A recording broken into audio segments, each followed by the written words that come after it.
आज आदरणीय पवार साहेबांनी लोक माझी सांगत याच्या दुसऱ्या भागाचा प्रकाशनाचा कार्यक्रम मुंबईमध्ये होता. यशवंतराव प्रतिष्ठानमध्ये हा कार्यक्रम होता आणि त्या भाषणामध्ये आदरणीय पवार साहेबांनी शेवटच्या क्षणी सांगितलं की मी इथून पुढं पक्षीय राजकारणातून त्या ठिकाणी निवृत्त होते. साहजिकच त्याची तीव्र प्रतिक्रिया उठणं हे अपेक्षित होतं आणि त्याप्रमाणे असं घडलेलं आहे.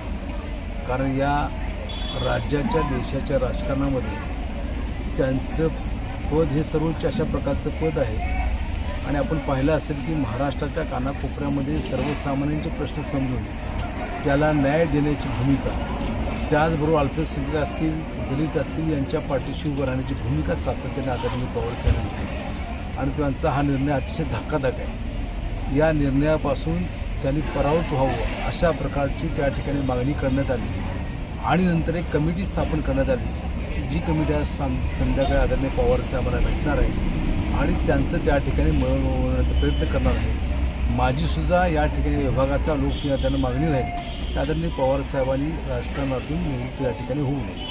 कल्पना नव्हती, कारण पुस्तकाच्या प्रकाशाचा कार्यक्रम होता. काल तो कार्यक्रम होता, आज घेतला. आज मला या विभागामध्ये लग्न समारंभ असल्यामुळे मी त्या ठिकाणी थोडंसं जाण्याचं टाळलं, पण मला सुद्धा टी व्हीच्या माध्यमातून बातमी कळाली. तशी सर्वांनाच, अगदी त्या मुंबईतल्या कार्यक्रमाची सर्वांना ती बातमी त्यांच्या बोलण्यानंतर लक्षात आली. नाही म्हणजे त्यांनी हे निर्णय ह्या निर्णयापर्यंत का आला असावे साहेब? नाही, एक आहे की त्याचा त्याबद्दल त्यांनी खुलासा केलेला नाही की त्यांनी मगाशी इतक्या लोकांनी त्या ठिकाणी विनवण्या केल्या किंवा मागणी केली, पण तरीसुद्धा त्यांनी त्याचा खुलासा त्या ठिकाणी केलेला नाही.